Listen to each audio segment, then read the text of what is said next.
Saudi আরব একটি দেশ যাকে মুসলিম বিশ্বে পবিত্র ভূমি হিসেবে বিবেচনা করা হয়। মক্কা ও মদিনার মতো শহর শুধু ইসলামের নয়, বরং কোটি কোটি মুসলমানের হৃদয়ের কেন্দ্রবিন্দু।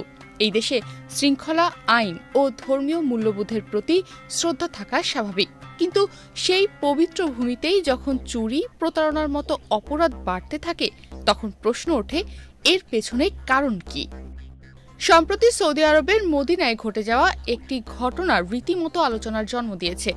এক বাংলাদেশি কর্মীর বিরুদ্ধে অভিযোগ উঠেছে অভিনব কায়দায় ধারাবাহিকভাবে দোকানের ক্যাশ থেকে টাকা চুরির। আর ঘটনাটি ফাঁস হতেই সেই ব্যক্তি হঠাৎ সৌদি আরব ত্যাগ করে গা ঢাকা দিয়েছেন বাংলাদেশে। মদিনার একটি নামকরা খেজুর বিক্রির দোকানে কর্মরত ছিলেন মিজানুর রহমান নামের এক বাংলাদেশি। কুমিল্লার দাউদকান্দি উপজেলার বারপাড়া ইউনিয়নের জাগির গ্রামের বাসিন্দা এই মিজানুর দোকানে দায়িত্বে ছিলেন মূলত ক্যাশ ও ক্রেতা সেবার কাজে। প্রথম দিকে তার কাজে কোনো অসঙ্গতি ধরা না পড়লেও সময় গড়াতেই দোকানের মালিক লক্ষ্য করেন ক্যাশের হিসাব মেলে না, টাকা কমে যাচ্ছে, অথচ চোখে পড়ার মতো কোনো চুরি হচ্ছে না। সন্দেহ জাগতেই মালিকপক্ষ অন্যান্য কর্মচারীদের নিয়ে গোপনে মিজানুরের ওপর নজরদারি শুরু করেন। একাধিক দিনের পর্যবেক্ষণের পর অবশেষে দোকানের সিসিটিভি ফুটেজে ধরা পড়ে চাঞ্চল্যকর দৃশ্য।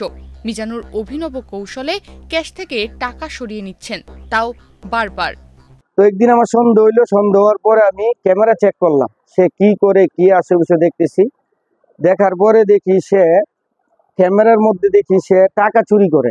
টাকা ডাইন হাতে দুনো হাতে টাকা নেওয়ার পরে ক্যাশের ভিতরে হাত ঢুকাইয়া হাতের এদিক দিয়ে সে টাকা ভিতরে ঢুকাই আনে। তারপরে তার কিছু বলা হয় নাই, সে কিভাবে জানতে পারে আমি জানি না। পরের দিন সে মনে হয় 28 তারিখ, এই গত মাসে 28 তারিখ সে ইমার্জেন্সি টিকিট কেটে দেশে চলে যায়।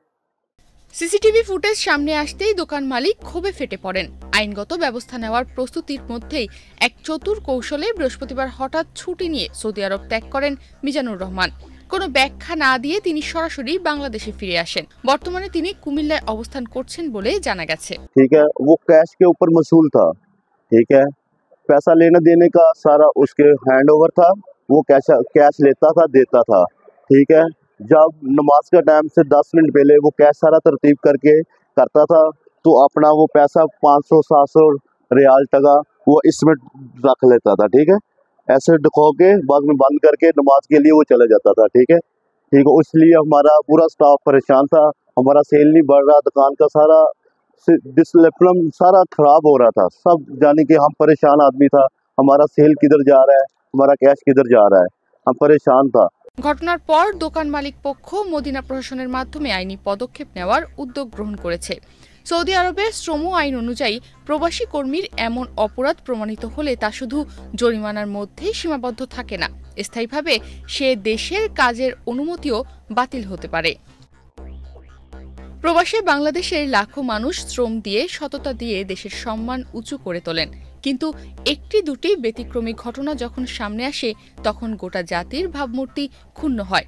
একদিকে সৌদি আরবের মতো দেশে আইন ভঙ্গের ভয়াবহতা, অন্যদিকে কর্মসংস্থানের ওপর এর নেতিবাচক প্রভাব। এই দুই বিষয় নিয়েই এখন চিন্তিত কর্তৃপক্ষ। নিউজ ডেস্ক, বাংলাদেশ প্রতিদিন।